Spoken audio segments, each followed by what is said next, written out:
Let's call it the Boomer Voter Mark Carney Nostalgia Tour. Mark Carney and the Liberals now are rising in the polls. The most recent polling data over this past weekend showed them only about 4 points back of the Conservatives, and at one point they were as much as 23 points back. And the way the vote gets distributed in Canada, the Liberal vote is highly concentrated in big population areas. The Liberals could easily win the expected election in the next couple of months.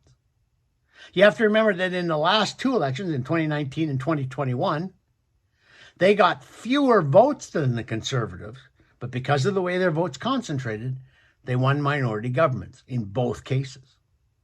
So is it possible the Liberals could win another government, this one under Mark Carney? Yes. And the reason I call it the Nostalgia Tour is that the older you are, the more likely you are to have returned to the Liberals. If you live in central Canada, you're more likely to have returned to the Liberals. If you are a female voter, you're more likely to have returned to the Liberals. Ethnic voters, too, are more likely to return to the Liberals. All the people for whom the 1980s were the golden era are thinking of going back to the Liberals. And there's really only one issue that attracts them. An Abacus data poll that came out last week showed that on every issue but Donald Trump and the environment, the Conservatives were way ahead of the Liberals, as much as 43% ahead of the Liberals on some issues, on crime, on the opioid crisis, on productivity, on housing affordability, on the cost of living, on all sorts of issues like bail reform, which has made Canada a much more violent place because it's given criminals the belief that they can do whatever they want and they can just immediately be let out of jail.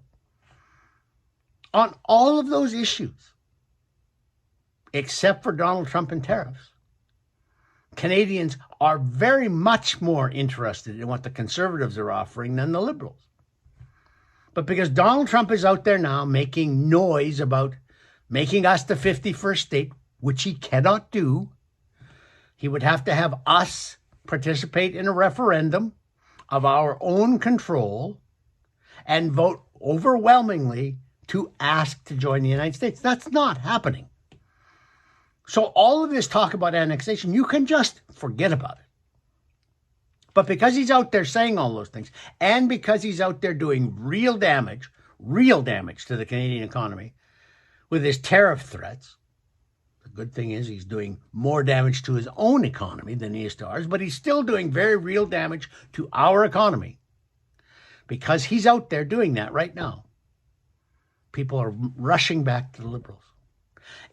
As soon as the Trump tariff threat goes away, and I don't know whether that's 2 weeks, 2 months, 2 years from now, but as soon as it goes away, the Liberals will be right back to doing what they did for 9.5 years under Justin Trudeau,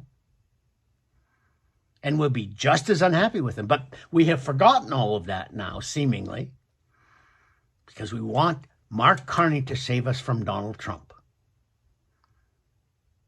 There's some truth to the fact that the Conservatives and Pierre Poilievre adopted a good strategy for when Justin Trudeau was the leader of the Liberal Party, but as soon as Justin Trudeau stepped down, the Conservative strategy became obsolete, and they have not yet revealed a strategy for dealing with Carney. They use those little alliteration ads, just as bad as Justin, carbon tax Carney. I wish they'd stop doing that because I think it's quite juvenile.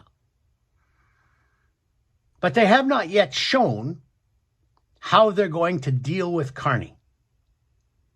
And they have to do that if they want to defeat the Liberals, because now that Quebec and Ontario are back in the Liberal fold, the way the votes are concentrated in Canada, the Liberals have a very good chance of winning. I think over a 36 to 50-day federal campaign, we will see all sorts of dense, flubs, all sorts of problems from the Carney campaign. I still am confident that the Conservatives will pull out a majority, although not nearly as big a one as they would have pulled out 3 months ago. But over and over and over again, people are saying, oh, I think we have to go back to the Liberals. We must go back to the Liberals. They're the ones who can save us from Trump. Trump will only be stopped when the U.S. stock market and his core voters stop him. Mark Carney's not going to do it. Doug Ford's not going to do it. Danielle Smith, the Premier of Alberta, is not going to do it. Trump has to be stopped by himself. And until that happens, nobody, no Liberal leader, no Conservative leader, is going to give us an advantage. For Postmedia, I'm Lorne Gunter.